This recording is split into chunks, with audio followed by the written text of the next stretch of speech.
Nasubukan mo na ba si Brody na naka-Husklo at Skypiercer? Ito na ang bagong meta ngayon. Isipin mo na lang, sobrang taas ng burst damage ng hero na ito.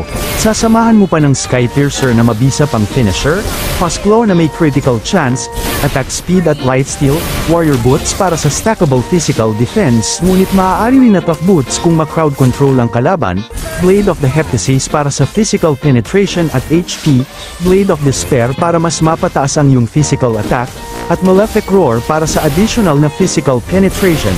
Gamitin mo ang emblem na Assassin para sa plus 14 adaptive penetration, plus 10 adaptive attack at plus 3 movement speed. Thrill para sa dagdag na 16 adaptive attack. Master Assassin kung mag-isa lamang ang hero na malapit sa iyo, madadagdagan ng 7% ang damage na kanyang matatanggap. At Quantum Charge kung ikaw ay magde-deal ng basic attack ay magkakaroon ka ng 30% increase na movement speed sa loob ng 1.5 seconds at mare-restore ang iyong 75 up to 180 HP.